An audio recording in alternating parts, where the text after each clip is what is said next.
திருச்சிற்றம்பலம். திருவாசகம் 8வது பதிகம். திரு அம்மானை. ஆனந்த களிப்பு என்ற உட்தலைப்பின் கீழ் உள்ள பாடல்களை பார்த்து வருகிறோம். இப்பொழுது நாம் 11வது பாடலினுடைய சிந்தனையை தொடர்ந்து சிந்திப்போம். பாடல்: செப்பார் முலை பங்கன் தென்னன் பெருந்துரையான் தப்பாமே தாளடைந்தார் நெஞ்சுருக்கும் தன்மையினான் அப்பாண்டி நாட்டைச் சிவலோகம் ஆக்குவித்த அப்பார் சடையப்பன் ஆனந்த வார்கடலே ஒப்பாக ஒப்புவித்தா உள்ளத்தார் உள்ளிருக்கும் அப்பாலை கப்பாலை பாடுதுங்கான் அம்மானாய். திருச்சிற்றம்பலம்.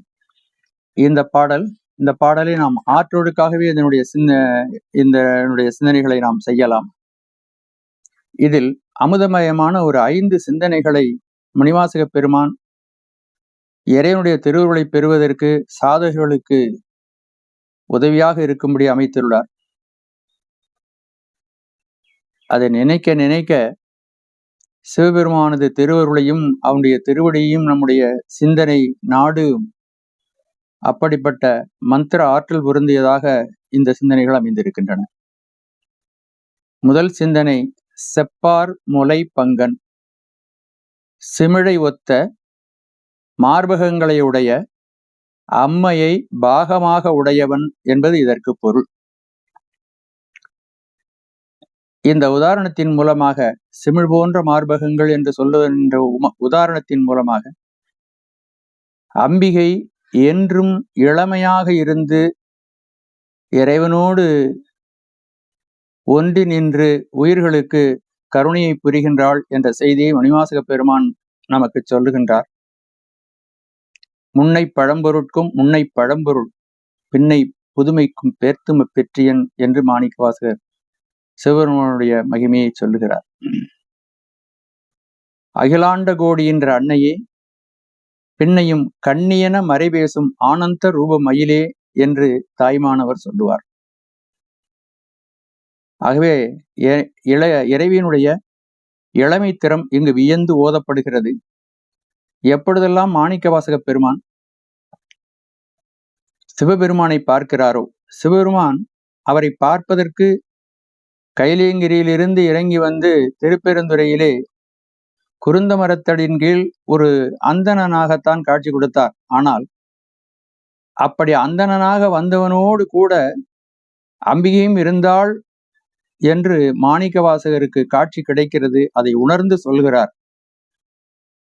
திருவண்ட பகுதியில் 60வது வரி முதல் 65வது வரி வரையிலும் உள்ள செய்திகள்: கருணையின் பெருமை கண்டேன் காண்க, புவனியில் சேவடி தீண்டினன் காண்க, சிவனென யானும் தேரினன் காண்க, அவன் எனை ஆட்கொண்டு அருளினன் காண்க என்று சொன்னதோடு, அவனோடு குவளை கண்ணி கூறன் காண்க, அவளும் தானும் உடனே காண்க என்று தாதான்மிய சக்தியாக இறைவி அவனோடு ஒன்றியிருக்கின்ற செய்தியை சொல்லுகின்றார். அம்மையும் அப்பனையும் பிரிக்க முடியாது. சென்ற பாடலில் நாம் சொன்னது போல சூரியனையும் சூரியனுடைய கதிர்களையும் பிரிக்க முடியாது. சூரியனுடைய கதிர்கள் தான் இந்த உலகத்தை வந்து தொட்டு இந்த உலகத்திற்கு ஏராளமான நன்மையை செய்கிறது.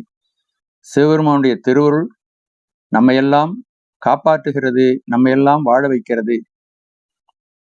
இதை சிந்தித்து ஓர்ந்த அருளந்தி சிவாச்சாரியார் இந்த வாழ்க்கை அவளால் வந்த ஆக்கம் என்று சிவஞான சித்தியாரில் சொல்லி அருள்கிறார்கள். அடுத்த சிந்தனை: தென்னன் பெருந்துரையான். சிவபெருமானை தென்னன் என்று சொல்வதிலே மணிவாசக பெருமானுக்கு மிகுந்த மகிழ்ச்சி. நம்முடைய பாரத பெருநாட்டினுடைய வடபகுதியில் உள்ளவர்கள் நாம் இருக்கின்ற தமிழகத்தையே தென்னாடு என்று சொல்வார்கள். ஆனால் தமிழ்நாட்டில் உள்ளவர்கள் தமிழ்நாட்டை தென்னாடு என்று சொல்வது இல்லை. தென்னாடு என்று குறிப்பிட்டாலே அது மதுரை பாண்டிய நாட்டைத்தான் குறிக்கும். ஆகவே இங்கு பாண்டிய நாட்டைத்தான் குறிப்பிட்டு மணிவாசக பெருமான் சொல்லுகின்றார். பாண்டிய நாட்டை சவுந்தரபாண்டியன் தடாதகை பிராட்டியாரை மனம் செய்து கொண்டு பல்காலம் ஆட்சி புரிந்தான். அவனது ஆட்சிக்கு உட்பட்ட திருப்பெருந்துறையிலே எழுந்தருளிருக்கின்ற சிவபெருமான் என்பது இதனுடைய பொருள். தென்னன் பெருந்துரையான். தென்னன் என்பதற்கு இன்னொரு பொருளும் சொல்லலாம். தென் என்றால் அழகிய என்று பொருள். நன் என்றால் நல்ல. அழகிய நல்ல திருப்பெருந்துறையில் எழுந்தருளி இருக்கின்ற சிவபெருமான் என்றும் சொல்லலாம். திருப்பெருந்துறை மணிவாசக பெருமானை ஆட்கொண்ட தலம். அதனால் மாணிக்க வாசகர் திருவாசகத்தினுடைய ஆதியோடு அந்தமாக எல்லா பகுதிகளிலும் திருப்பெருந்துறை என்றால் அவர் பரவசப்பட்டு போகிறார். திருப்பெருந்துறையினுடைய மகிமையை சொல்லாத பகுதிகளே இல்லை என்றே நாம் சொல்லிவிடலாம். குறிப்பாக பண்டாய நான்மறை, திருவெண்பா போன்ற பாடல்களில் எல்லா பாடல்களையுமே அதை சொல்லி அருள்கிறார். ஒரு பாடலில் சொல்லுகிறார், எப்பொழுது தோன்றியது என்று சொல்ல முடியாத பெருமை வாய்ந்த வேதங்களும் அவனிடம் சென்று அணுக முடியாது.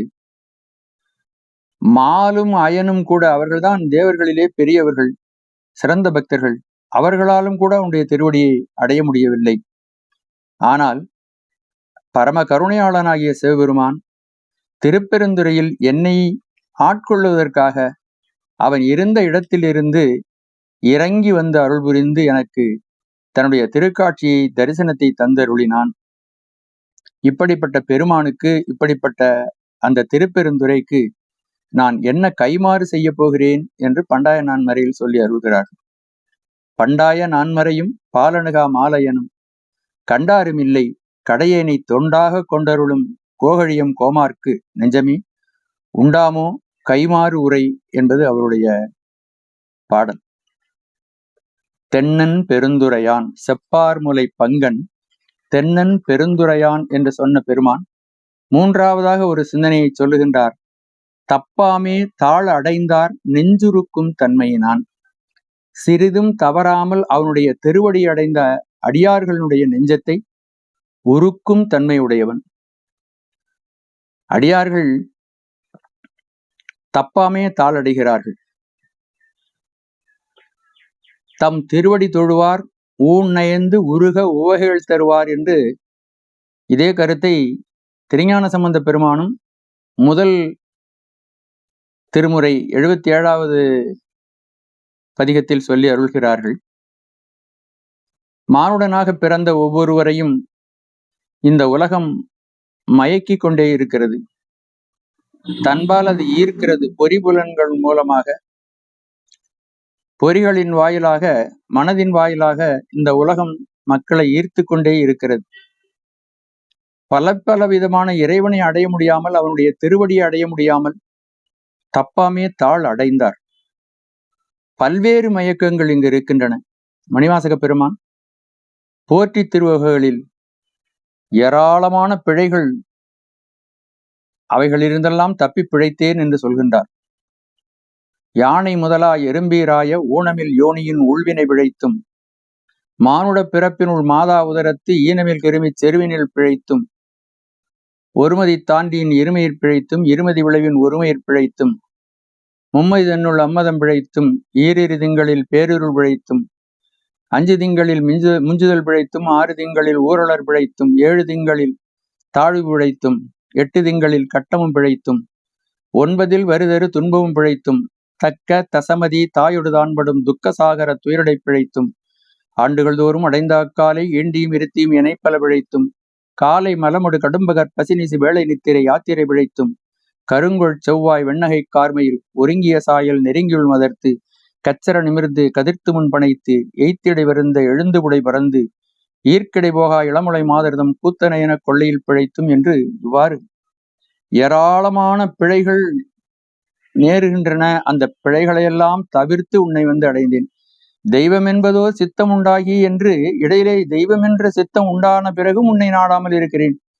6 கோடி மாயா சக்திகள் வேறு வேறுதம் மாயைகள் தொடங்கின ஆத்தமானார் அயலவர் கூடி நாத்திகம் பேசி நாத்தெழும் வேறினர் சுற்றம் என்னும் தொல்வசு குழாங்கள் பற்றி அழைத்து பதிரினர் பெருகும் விரதமே பரமாக வேதியரும் சரதமாகவே சாத்திரம் காட்டினர் என்றெல்லாம் அந்த தடைகளையெல்லாம் சொல்லி கரமலர் முட்டித்து இருதயம் மலர கண்களி கூற நுந்துளி அரும்ப சாயா அன்பினை நாள்தோறும் தழைப்பவர் தாயே ஆகி வளர்த்தனை போற்றி என்று இந்த தடைகளெல்லாம் மீண்டு வந்து உன்னையே நான் அடைந்தேன் என்ற செய்தியை அவர் சொல்லுகின்றார். இங்கே சொல்கிறார், தப்பாமே தாளடைந்தார். இப்படி இந்த உலகின் மயக்கங்களில் எல்லாம் ஆழ்ந்து விடாமல் திருவடியே சதம். ஏனென்றால் மானுட பிறப்பினுடைய லட்சியம் சிவபெருமானுடைய திருவடி நிழலை அடைதல். நம்முடைய தெய்வப்புலவரும் கடவுள் வாழ்த்தில் திருவடி மகிமையைத்தான் சொல்லி அருள்கிறார்கள். பிறவி பெருங்கடல் நீந்துவர் நீந்தார், இறைவன் அடி சேராதார். ஆகவே இப்படி உலக மயக்கங்களெல்லாம் ஆட்பட்டு மயங்கி போய்விடாமல் தப்பாமல் தாழ் அடைகின்றவர்கள், அவனுடைய திருவடியை அடைகின்றவர்கள், அப்படி தன்னையே ஒப்படைக்கின்றவர்களுக்கு சிவபெருமான் என்ன செய்கிறான்னா, அவர்களை உயிரையே உருக்குகிறான், உள்ளத்தை உருக்குகிறான், உயிரை உருக்குகிறான். அப்படி உருக்குவதன் மூலமாக அதில் உள்ள கசடுகள் எல்லாம் அகற்றப்படுகின்றன. அந்த உயிர் சிவபெருமானையே சார்ந்திருந்து சிவமாம் தன்மை எய்துகிறது. இந்த அற்புதமான சிந்தனையை யார் வேறொன்றையும் நினையால் மற்ற பற்று எனக்கு இன்றினின் திருப்பாதமே மனம் பாவித்தேன், பற்று நான் மற்றிலேன் கண்டாய் என்று மாணிக்கவாசக பெருமான் சொல்லி அருள்கிறார்கள். அப்படி யார் இந்த உலக மயக்கங்களிலெல்லாம் தப்பி போய்விடாமல் திருவடியே சதம் என்று திருவடியே நினைத்து கொண்டிருக்கிறார்களோ, அவருடைய நெஞ்சத்தை உருக்கி அதிலே தன்னை பதித்து உயிர் ஆவணம் இருந்து உற்று நோக்கி உள்ளக்கிழியின் உரு எழுதி என்று அப்பர் பெருமான் இதனை சொல்லுவார். அப்படி சிவபெருமான் அப்படிப்பட்ட பக்தனுக்கு நெஞ்சும் உருகுமாறு செய்கிறார். நெஞ்ச உருக்கத்தை நாமே நமக்கு செய்து கொள்ள முடியாது. அந்த உருக்கத்தை சிவபெருமானே செய்தருள்கிறான். அடியார்கள் தங்கள் பணியாக திருவடிக்கு சரணாகதி அடைகிறார்கள், திருவடிக்கு தாழ் அடைகிறார்கள். சிவபெருமான் அப்படிப்பட்ட பக்தர்களுக்கு நெஞ்சை உருக்கி தன்னோடு சேர்த்துக் கொள்கிறான் என்ற அமுதமயமான சிந்தனை மணிவாசக பெருமானால் இங்கு நமக்கு வழங்கப்பட்டிருக்கிறது. அடுத்தது 4வது சிந்தனையாக, அப்பாண்டி நாட்டை சிவலோகம் ஆக்குவித்த அப்பார் சடையப்பன் என்பது 4வது சிந்தனை. அந்த பாண்டிய நாட்டையே சிவலோகமாக செய்தவனும் கங்கை பொருந்திய சடையை உடையவனும் என்பது இதனுடைய பொருள்.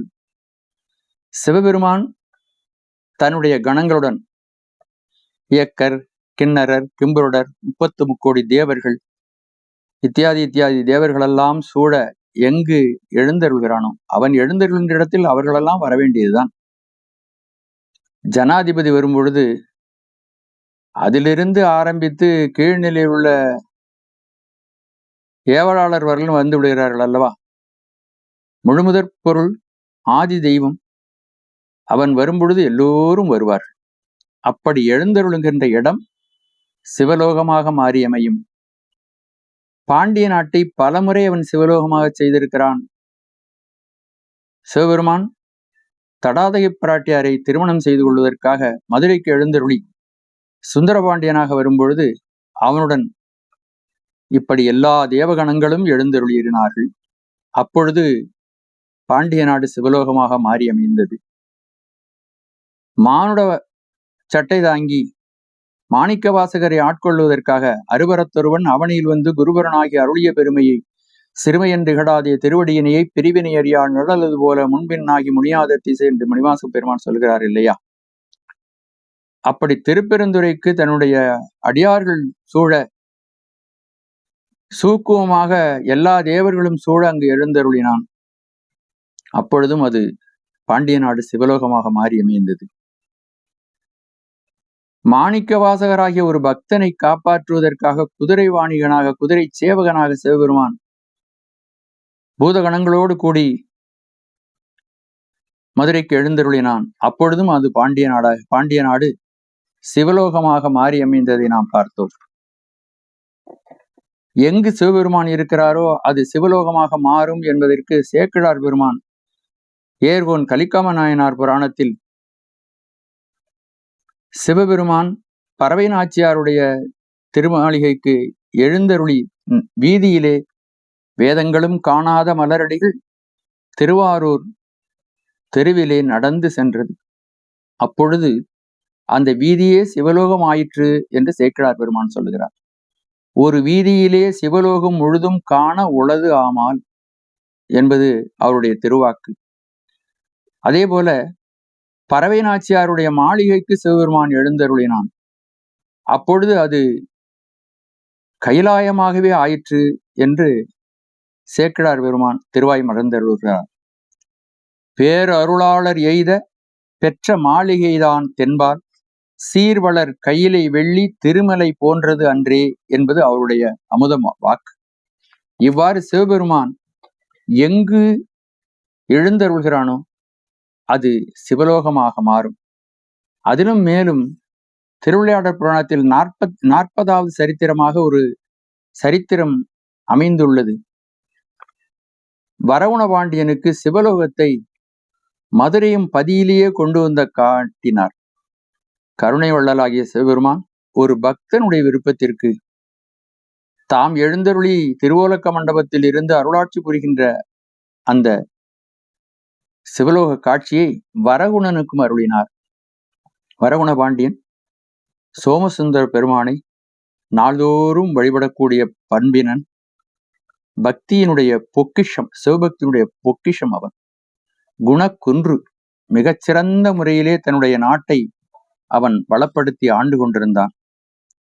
ஒரு நாள் மிருகங்களெல்லாம் நகர பகுதிக்குள் வந்து மக்களுக்கு மிகுந்த துன்பத்தையும் அவர்களையெல்லாம் அது அழித்து விடுகிறது என்பதை கேள்விப்பட்டு அவன் வேட்டைக்கு சென்றான். வேட்டைக்கு சென்று திரும்பும் பொழுது அந்தி மாலை பொழுது ஆகிவிட்டது. அவன் கணவட்டம் என்ற அவனுடைய குதிரையிலே ஏறி அவன் வேகமாக வந்து கொண்டிருந்தான். வரும்பொழுது கீழே ஒரு பிராமணன் அயர்ந்து தூங்கி கொண்டிருந்தான். அந்த கணவட்டம் என்ற குதிரையை அவன் மீது ஏறி பாய்ந்தது. குதிரையினுடைய கனம் தாங்காமல் அவர் இறந்து போய்விட்டார் அந்த பிராமணன். இதை அறியாத வரகுணன் அரண்மனைக்கு எழுந்தருளி விட்டான். அங்கிருந்தவர்கள் எல்லாம் இறந்த பிராமணனை இது மாதிரி இறந்து விட்டான் எடுத்து வந்து அரண்மனைக்கு எடுத்து வந்து முறையிட்டனர். அவனும் மிக மனம் வருந்தினான். அவர்களுக்கு வேண்டிய பொருளை எல்லாம் கொடுத்து சிறப்பாக அடக்கம் செய்யும்படியும் உறவினர்களுக்கெல்லாம் நிறைய பணம் கொடுத்து அனுப்பி வைத்தான். ஆனாலும் கூட அவன் நிறைய அதற்காக மனம் வருந்தினாலும் அவர்களுக்கு வேண்டிய உதவிகளை எல்லாம் செய்தாலும் கூட பிராமணனை கொன்ற பிரம்ம கத்தி அவனை சூழ்ந்து கொண்டது. எத்தனை பிராயச்சித்தங்கள் செய்தும் அதனால் பயனில்லை. அவனை சூழ்ந்து அவனை அலைக்கழிக்க ஆரம்பித்தது. பாண்டியன் ஒரே கதி சோமசுந்தர பெருமான். திக்கற்றார்க்கு தெய்வமே துணை அல்லவா? அப்படி வழிபட்டு மனமுறி வழிபட்ட நிலையிலே சிவபெருமான் அசரீரியாக சொன்னார், நீ பலமுறை என்னை பிரதட்சணம் செய்து வந்தாய், மகிழ்ந்தோம். இந்த இடத்துல ஒரு குறிப்பு இறைவனாலே சொல்லப்படுகிறது. சுவாமியை பிரதட்சணம் செய்வதனால் இறைவன் மகிழ்கிறான், அவனுடைய அருள் நமக்கு கிடைக்கும் என்பது. அப்படி நீ பிரதட்சணம் செய்தாய், நான் மகிழ்ந்தோம். சோழ மன்னன் உன்னோடு போர் செய்ய வருவான், நீ போரிடுவாய். போரிட்ட உடனே அவன் புறமீதிட்டு ஓடுவான். அவன் ஓடும் பொழுது திருவிடைமருதூர் கோயிலுக்கு செல்லுவான், அந்த வழியாக செல்லுவான். நீ திருவிடைமருதூர் கோயிலுக்கு சென்று மகாலிங்க பெருமானை தரிசித்தால் அங்கு வந்து உன்னுடைய பிரம்மகத்தி நீங்கும். அங்கு வந்து மீதி விவரங்களை சொல்லுகிறேன் என்று சுவாமி திருவாய் மலர்ந்தருளினார்.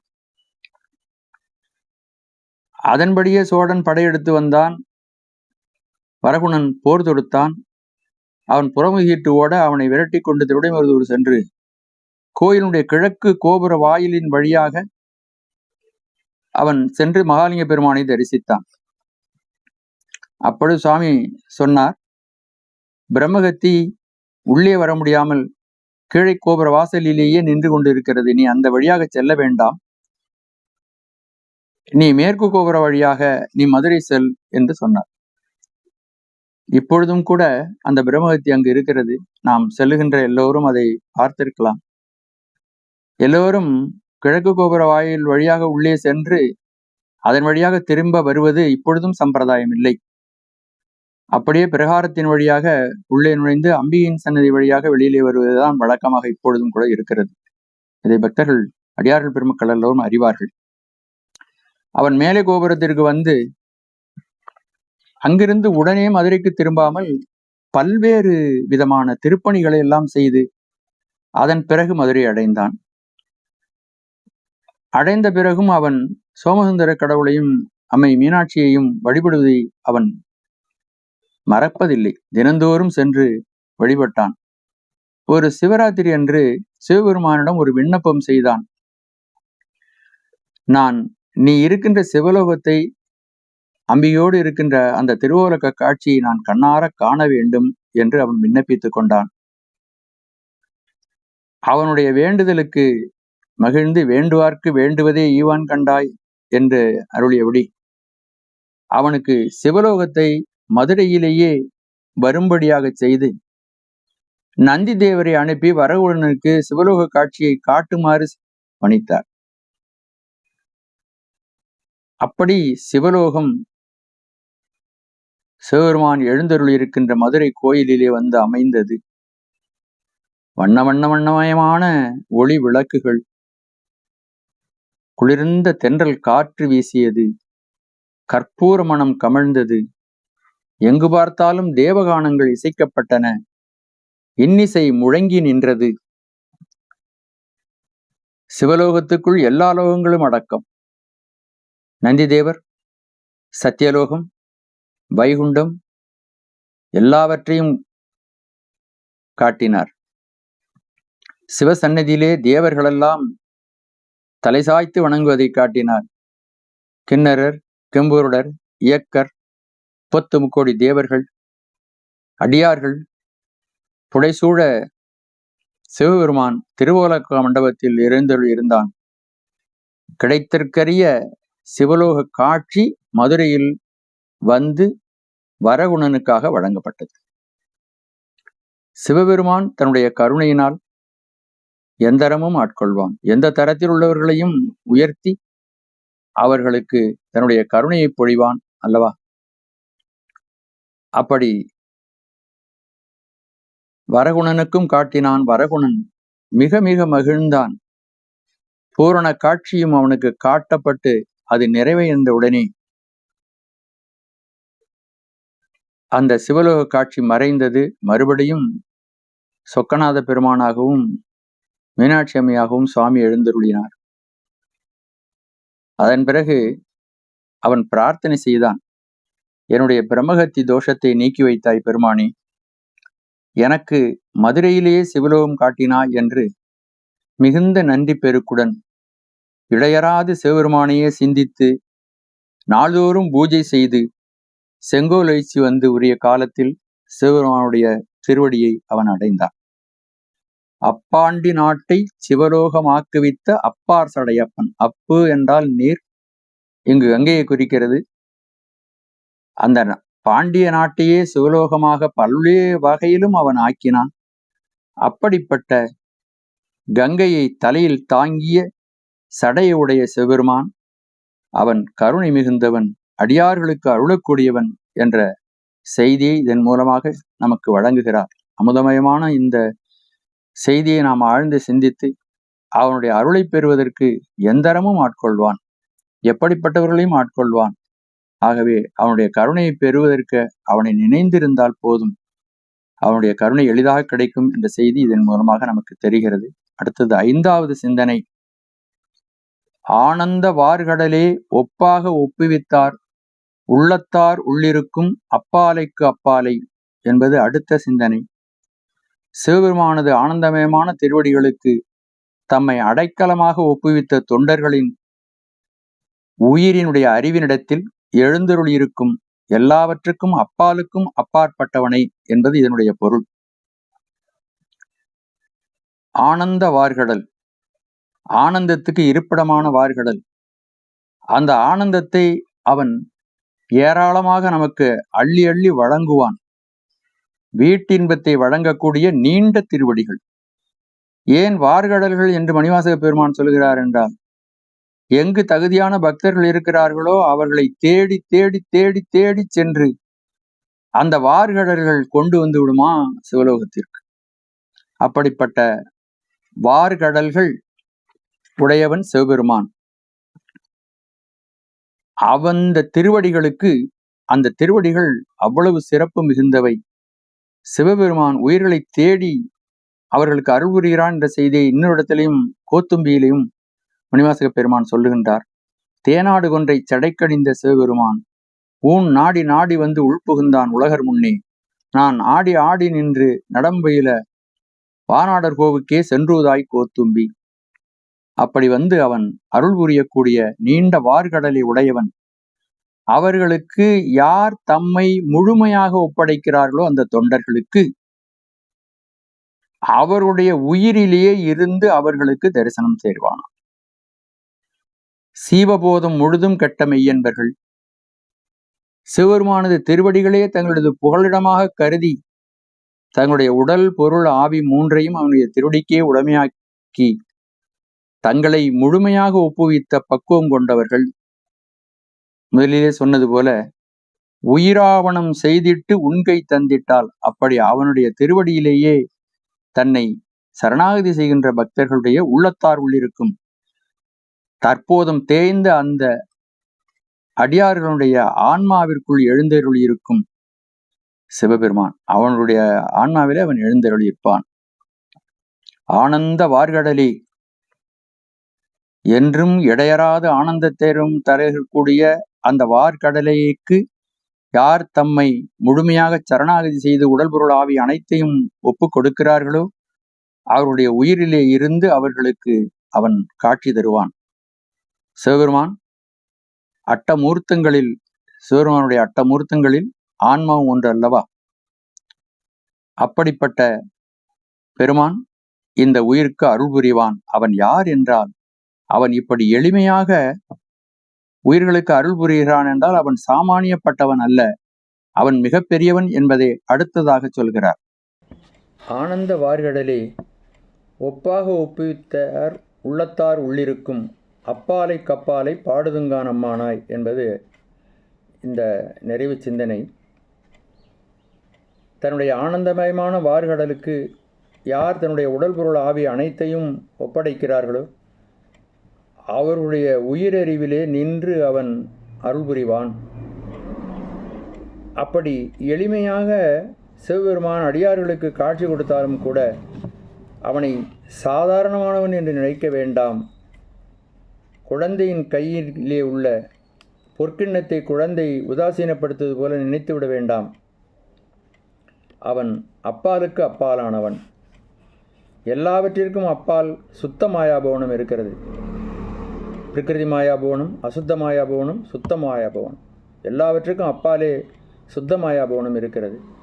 அதற்கும் அப்பால் அவன் இருக்கிறான் என்ற செய்தியை மணிவாசக பெருமான் இங்கு நமக்கு அருள் புரிகிறார். அப்படிப்பட்டவனை அருபரத்து ஒருவன் அவன். அவன் குருபரனாக எழுந்தருளி வந்து நமக்கு மானுடைய சட்டை தாங்கி இங்கு வந்து அருள் புரிந்து கொண்டிருக்கிறான். ஆகவே மக்கள் அதை மறந்துவிடக்கூடாது. அவன் ஆனந்த வார்கடலைக்கு தன்னை சரணாகதி செய்து கொள்ளுகிறவர்களுக்கு அவருடைய உயிரிழிவில் நின்று தன்னை வெளிப்படுத்தி கொள்வான். அவன் சாதாரணமானவன் இல்லை, எல்லாவற்றுக்கும் அப்பாலானவன். சுத்தமாயா போனத்துக்கும் அப்பால் எல்லா போனங்களுக்கும் அப்பால் சுத்தமாயா போனம் இருக்கிறது. சுத்தமாயா போனங்களுக்கும் அப்பால் அவன் இருக்கிறான். இது மட்டுமல்ல, அவன் எல்லாவற்றுக்கும் அப்பாலானவன். நம்முடைய சொல்லு, நம்முடைய கருத்து, நம்முடைய கற்பனை, இந்த பிரபஞ்சம் ஓயாது விரிவடைந்து கொண்டு சென்று கொண்டிருக்கின்ற இந்த பிரபஞ்சத்தினுடைய இட எல்லை, பெருவெள்ளமாக ஓடிக்கொண்டிருக்கின்ற கால எல்லை, இவற்றுக்கு அப்பாலாக சிவபெருமான் இருக்கின்றான். அப்படிப்பட்ட சிவபெருமானை அம்மானை பாடல்களின் மூலம் பாடுவோமாக என்று இந்த பாடல் நிறைவடைகிறது. இதிலே ஆனந்த களிப்பு என்ற தலைப்பு மிகச் சிறப்பாக விளங்குகிறது. ஆனந்த வார்கடலே ஒப்பாக ஒப்புவித்தா உள்ளத்தார் உள்ளிருக்கும் என்பதனால் ஆனந்தமும், அப்பாலை காப்பாலை பாடுதும் என்பதனால் ஆனந்தத்தினால் விளைந்த களிப்பும் பெறப்படுகிறது. ஆகவே ஆனந்த களிப்பு என்ற அந்த உட்தலைப்பு இந்த பாடலில் மிகச் சரியாக பொருந்தி வருவதை நாம் உணரலாம். இந்த பாடலை ஒரு முறை நாம் சிந்திக்கலாம்.